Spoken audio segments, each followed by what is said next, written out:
Okay. Okay. Uh, I have one. Sorry, I'm not able to make it in today. But that doesn't mean we can't do our next lesson here. Okay, so today what we're going to talk about is rate law. Okay, so a chemical rate law is an equation that relates to the rate of a reaction with the concentration of its reactants at a particular temperature and pressure. Okay, so the rate law that we're going to be able to determine today will be at a specific temperature and a specific pressure. Okay, and it's only for that specific reaction at in those conditions. Okay, so it's very variable, very variable. That sounded weird to me. Sorry. Okay, so if we consider the following equation, I have A moles of capital A uh, compound plus B moles of capital B compound will make some kind of products. Okay, I'm not sure exactly what those are, but just in general, this is our equation. We have two reactants that are going to come together to make a product. Okay, and they have a molar ratio of A for A and B for B. So experimental evidence suggests that the rate of a reaction is proportional to the product of the initial is proportional to the product of the initial concentration of the reactants, where each concentration is raised to some exponential value. Okay, so it's a lot there, but what that works out to is that the rate of our reaction, sorry, that's an A, is equal to K, uh, our rate constant, times the concentration of compound A to the power of M times the concentration of B to the power of N. Okay, and then just note that M and N are exponents to which our concentrations are raised to, can only be determined experimentally.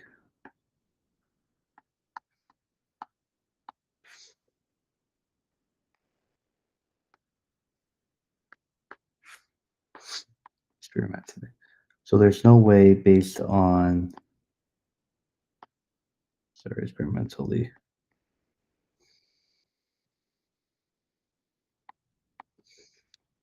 There's sex star. Okay, so they can only be determined experimentally. So we can't look at like our equation up here and say, well, A has A moles and B has B moles, so it'll be A and B. That's not the same. They're different variables. Okay. And we can't, based on the type of reaction we have, whether it's a combustion, whether it's double displacement, whether the specific compounds that are in there, we can't tell based on those to predict what our rate law will be. It can only be determined experimentally. Okay, so this is our rate law equation, and also the rate constant, K here, varies with temperature and also must be determined experimentally. So it's going to be for that specific equation at a specific temperature. Okay, so it's not like for the ideal gas law, our R value is a constant with specific units. Uh, Unfortunately, K can only be determined experimentally as well. Okay, so each exponent in the rate law equation is called a particular order of a reaction with respect to that particular reactant. Okay, so what I mean by that is if I have my rate law, in this case is equal to K times A to the power of 1 times B to the power of 2.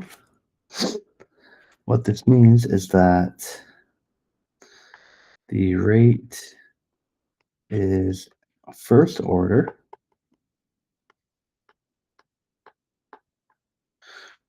with respect to A, because the exponent on A is 1.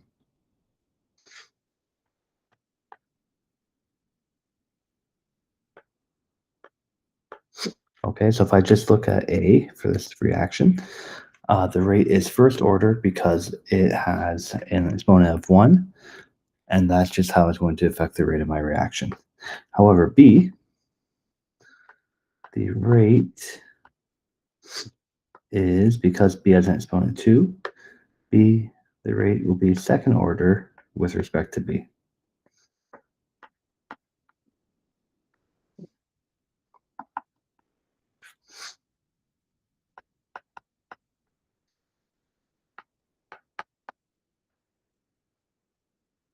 Okay, so that means that the rate of my reaction with respect to B is second order, so it's going to have a higher impact on the rate of the reaction than A would. Okay, then the total order of the reaction is the sum of all the individual orders of the reaction. Okay, so again, if I'm just looking at this example here, my rate is equal to K, A to the power of 1, B to the power of 2. The total order of the reaction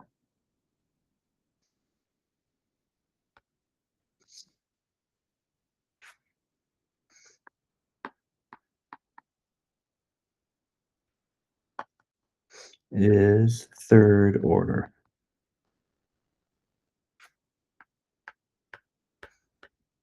Okay, because I have a first order and second order reaction, so I could do 1 plus 2 equals 3 for my total. Okay, so that's how I get to a third order reaction. Okay, these orders of reactions can be used to predict the reaction rates though.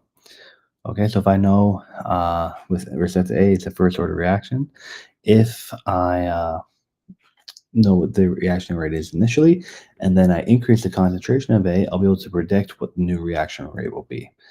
Or likewise, if I increase the reaction or the concentration of B, I'll know what the new reaction rate will be given this increased concentration. Okay, so let's consider this following equation here. I'll have 2 moles of A react with 2 moles of B, which is going to react with 3 moles of C. And that's going to make some products. What products? I don't know. It's not relevant right now. Okay, so we're told that the rate equation, or the rate law equation for this equation was determined experimentally, and it is my rate is equal to K times A to the power of 1, B to the power of 2, and C to the power of 0. Okay, so this equation tells us that the rate of the reaction is proportional to the initial concentrations of each of the reactants raised to a given power. Okay, so my rate is proportional to the concentration of A to the power of 1. Okay, my rate is also proportional. Remember this alpha sign here just means it's proportional. Okay, so it's proportional to the concentration of B to the power of 2. And my rate would also be proportional to the concentration of C to the power of 0. My rate is proportional to all 3 reactant concentrations, just to varying orders. Okay, and that's going to affect what happens to my reaction rate. Okay, so for reactant A, the rate is proportional to A raised to the power of 1. So if my initial concentration is multiplied by 2, then my reaction rate will be multiplied by 2 to the power of 1, which would be equal to just 2. So if my initial concentration is multiplied by 2, my rate is also going to be multiplied by 2. If the initial concentration is multiplied by 3, my rate would be multiplied by 3 to the power of 1, which is 3. Right? And then if I just keep this going, if I increase my initial concentration by a factor of 4, my rate will increase by a factor of 4 to the power of 1, which is just 4. Okay, so for any reactant that is first ordered, whatever I multiply that reactant's concentration by, I will also multiply the rate by the same factor. Okay, so if I multiply by 2, I multiply by 2. If I multiply by 3, I multiply by 3. Multiply by 4, if I multiply by 4. Now B is a second order reaction because the rate is proportional to the concentration of B. Oh, sorry, that should have said the concentration of A. Sorry about that. And this will be the concentration of B. I think that's what it says on your sheet, but I don't have it here. That's going to be the concentration of C. Okay. So this time it's raised to the power of 2. So if, again, I just multiply the initial concentration by 2, for B this time, the rate will be multiplied by 2 to the power of 2. And 2 to the power of 2 is 4. Okay, so if I double the concentration of B, I'm actually going to quadruple the reaction rate. If my initial concentration gets multiplied by 3 for the concentration of B, the rate will be multiplied by 3 to the power of 2. And 3 squared is 9. So I multiply my concentration of B by 3. My rate gets multiplied by a factor of 9. Okay, and so on. If I do 4, the rate will be multiplied by 4 to the power of 2, which is 16. Okay, so for second order, for rates that are second order, they increase quite a lot when I increase the concentration of my reactant. And lastly, for B, it is raised to the power of 0. So if I multiply it by 2, I double my concentration of C. The rate will be multiplied by 2 to the power of 0. And anything to the power of 0 is always 1. So I'm going to multiply my rate by 1, which won't actually change my rate at all. If I multiply the concentration of C by 3, this will change my rate by a factor of 3 to the power of 0, which is also 1, because anything to the power of 0 is 1. If I go, well, I want to keep trying this, I'm going to do a 4 times to my concentration of C. My rate, again, will not change because it'll be multiplied by a factor of 4 to the power of 0, which is just 1. So because I'm multiplying my rate by 1, no matter what I multiply the concentration of C is by, my rate of reaction actually doesn't depend on the initial concentration of C at all. Okay, I could put 100 times the proportion, the concentration of C into my reaction mixture. It won't change the rate at all. Okay, so therefore the rate of reaction does not depend on the initial concentration of C. So we can kind of simplify that initial reaction rate, that reaction law that I had. So this is my initial reaction law that I was given. Rate is equal to K times A to the power of 1, B to the power of 2, or concentration of B to the power of 2, concentration of C to the power of 0. So I can simplify that down actually now by just simply writing my rate is equal to K times the concentration of A. And I don't need to put to the power of 1 because it's just going to be multiplied by whatever that concentration of A is. And then multiplied by B, the concentration of B is the power of 2. And that's it. I don't even need to write the concentration C because it doesn't impact my rate of reaction at all. Okay, so the rate law for rate law equation for a reaction can be determined by carrying out the same reaction several times using different initial concentrations of the reactants. Sorry, I'm measuring the initial rates resulting from each run. Okay, so like for all my reactants that I have, I'm going to do one kind of standard, and I'm going to change. I'm going to get different initial concentrations for each of the reactions. Okay, or sorry, for each of the reactants one at a time. I can kind of see if I change the concentration of only A, what does that do? If I change the concentration of only B, what does that do? If I change the concentration of only C, what does that do? And that's how we kind of determine our rate law here. So let's consider the following reaction here.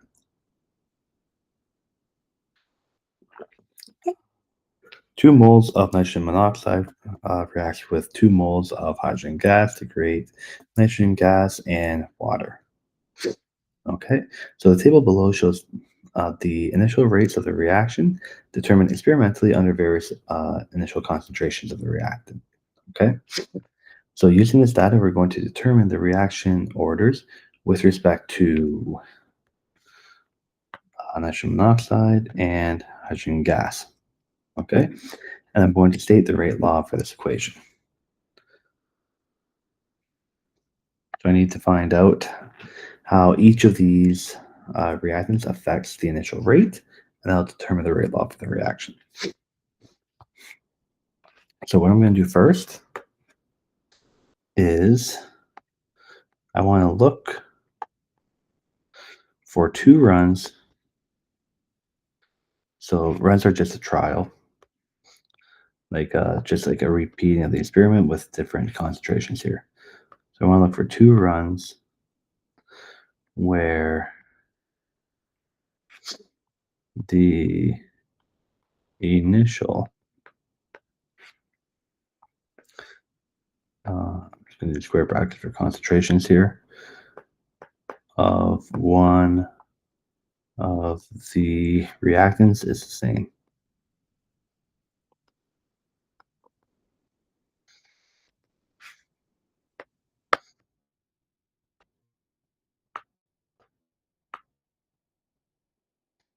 Oh, sorry, is the same or was kept constant.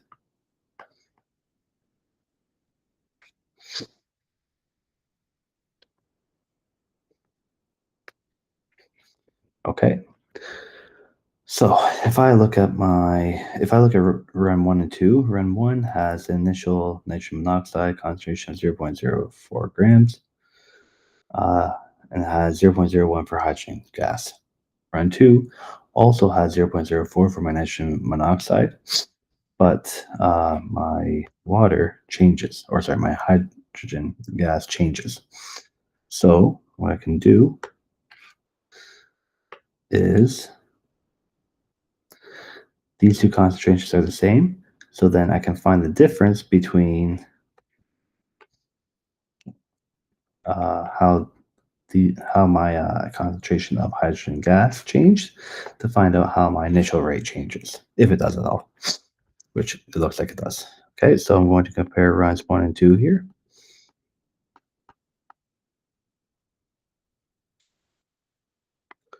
So in this case, I kept the concentration of nitrogen monoxide constant,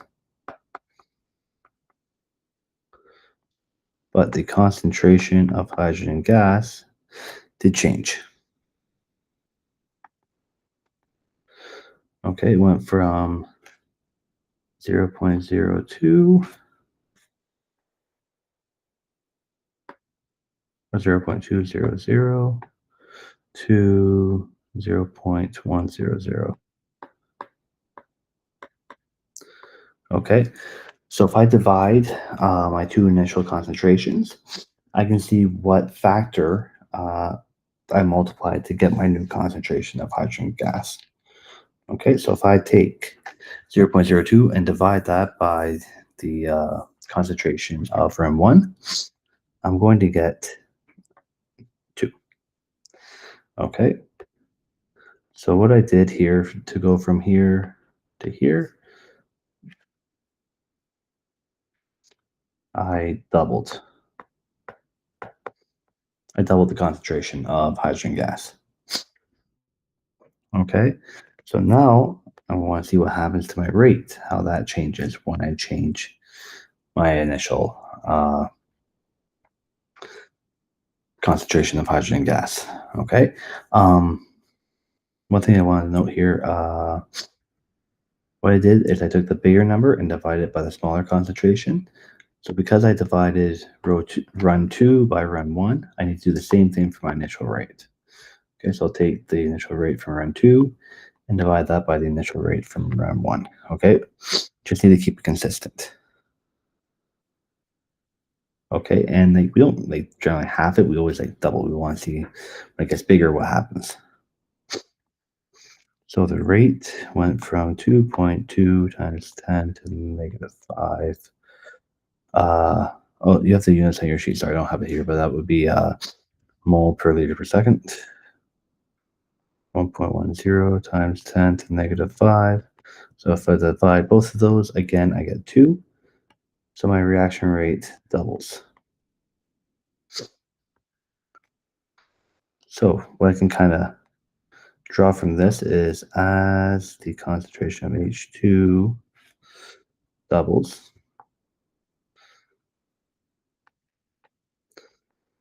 the reaction rate doubles.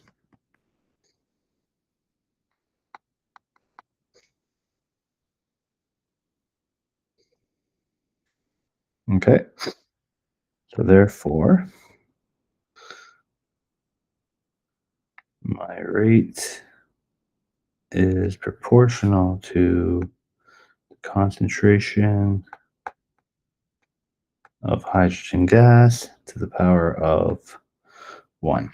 Okay, so it's a first order reaction because they are kind of going, they're increasing at the same by the same amount. I double my concentration of hydrogen gas, the reaction rate doubles. So because they're the same, that's first order reaction. They're changing by the same factor. Okay. I think pink might actually be easier to see than yellow for this next one. Okay, so next I need to find, so I found out how the concentration of hydrogen gas is affected. I need to see how I can affect nitrogen monoxide. So I need to look for 2 trials where I keep the concentration of hydrogen gas the same. So it's actually not run 1 anymore. It's going to be from run 2 and run 3.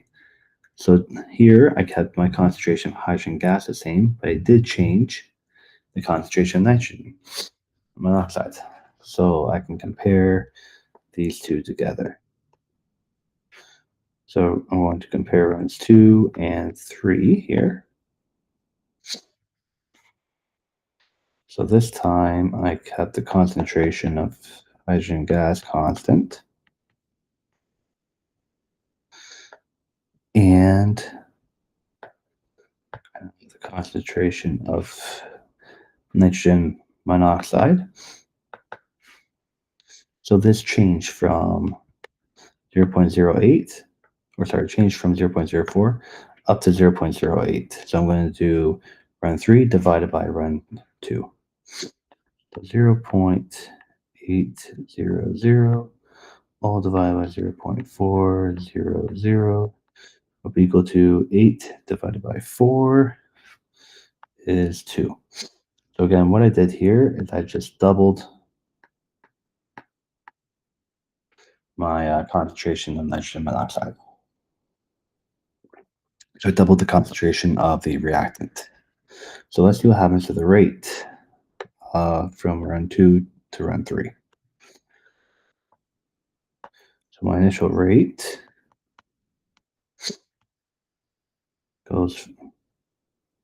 becomes 8.80 times 10 to the negative 5 when it was 2.20 times 10 to the negative 5, which is not equal to 2, it's actually equal to 4.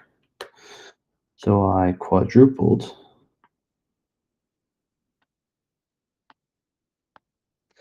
my rate of reaction. Okay, so as concentration of nitrogen monoxide doubles,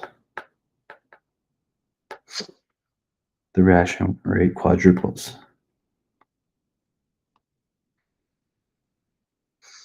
Or it's just reaction.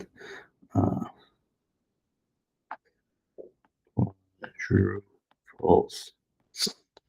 Okay, so how is the rate proportional to the concentration of nitrogen monoxide? Well, it's actually a second order reaction because to get from my difference here, to get from 2 to 4, I have to multiply by 2. Here, going from 2 to 2, I just multiply by 1. That's why it's only a first order reaction. But here, to get from 2 to 4, I need to multiply by 2. Or you can see that kind of doubled there. So that's why this is now a second order reaction. Okay, so sorry, I'm running out of space here, but the rate law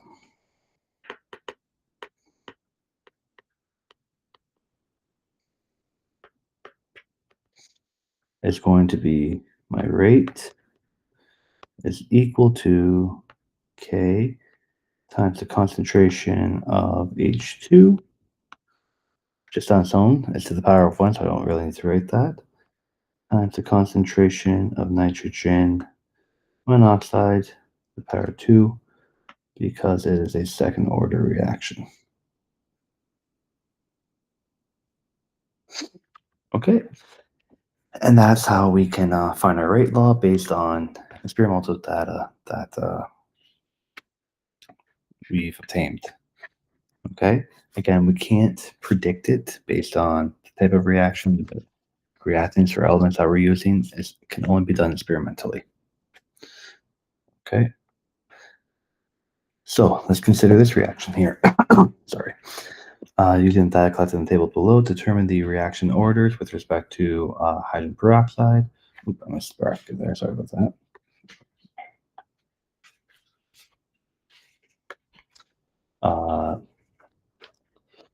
With respect to iodine there. Sorry, I gotta turn that back on.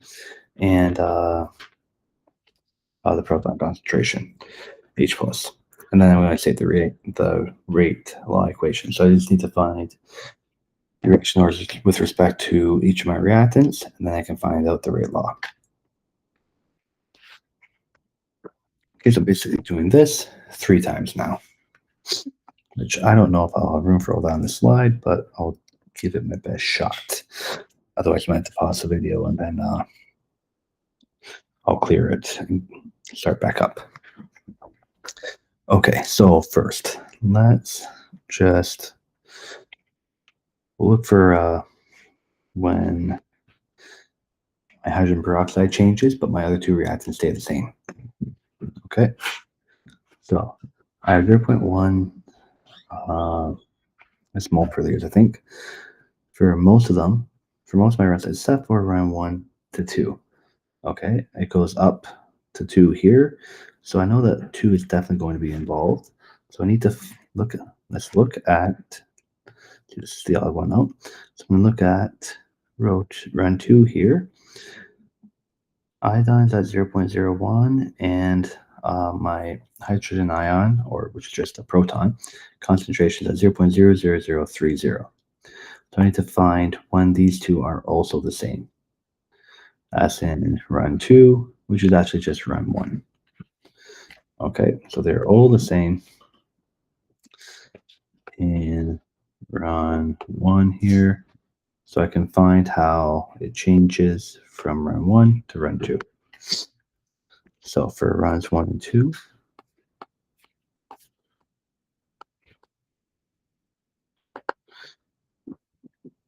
what I have here is my concentration of iodine and hydrogen ions are constant. And my concentration of hydrogen peroxide goes up to 0.0200 from 0.100, which is an increase of a factor of 2, so it doubled.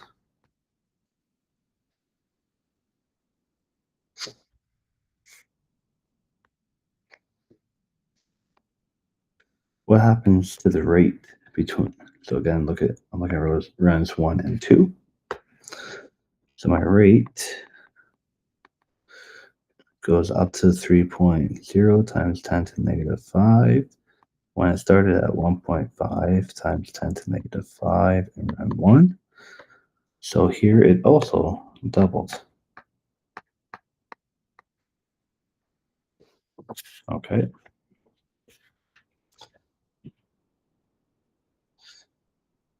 So when I doubled the concentration of hydrogen peroxide, my initial rate doubled as well. So therefore, this is a first order reaction because my rate is directly proportional to the concentration of H2O2. You can put the 1 if you want, like to these 1 but you don't have to. This directly relates to the concentration on its own. This is a first order reaction, not like the first order from the Star Wars sequel trilogy. And no one better be bad mouthing those movies while I'm not there. I will defend those movies when I come back on Monday. Okay, next, I want to look at changing the initial concentration of iodine. So iodine changes 0.1, 0.1, 0.2, 0.1 right here. So I know that I'm going to have to use run 3. So peroxide has 0.100. The protons are at 0.300. And these are both the same, again, in equation or in run 1. So that seems to be kind of like our standard that we use at first, and then we start altering everything from there. So peroxide is the same here and the same here. Protons are the same here and the same here. So I'm using runs 1 and 3.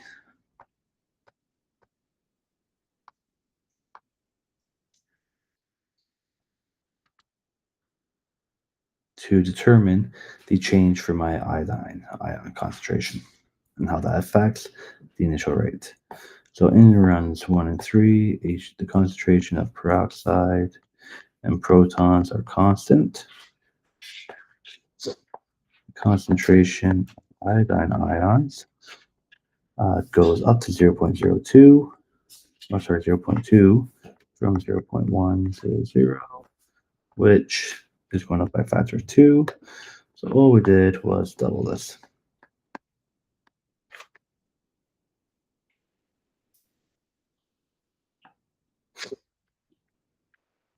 Now, how does the rate change from 1 to 3? So my rate goes up to 3.0 times 10 to the negative 5. When I rate 1, we already said that it started at 1.5 times 10 to the 5, which again goes up by a factor of 2. So again, what we've done here is doubled the reaction rate or the initial rate. So if I double the concentration of iodine ions, I doubled the initial reaction rate. So therefore, my rate is directly proportional to the concentration of iodine ions, making it a first order rate.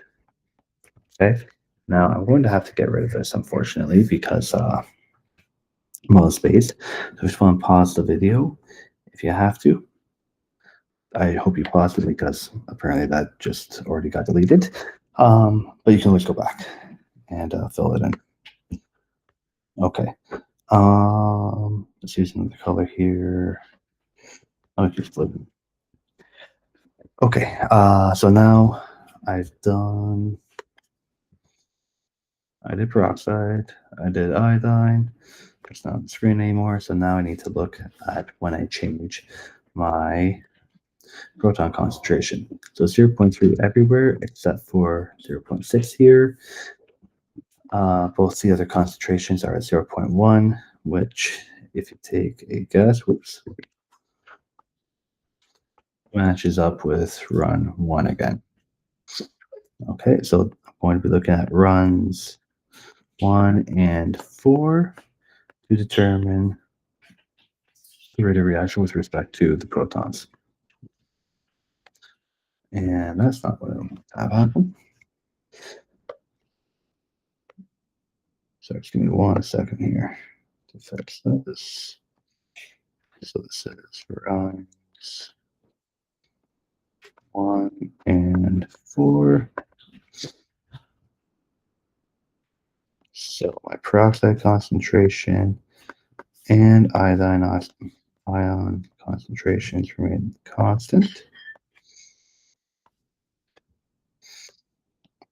constant with an O, not an A. And then it is my concentration of hydrogen ions, or just protons, goes for up to 0.00060. When I started at 0.00030 in run 1. So once again, we have doubled the concentration of our reactant we were looking at. Now, if I look at the initial rates between the two, in run 4, my rate is 1.5 times 10 to the power of -5. And in trial 1, it was also 1.5 times 10 to the power of -5. And anything divided by itself is just 1. So my initial rate actually just stays the same.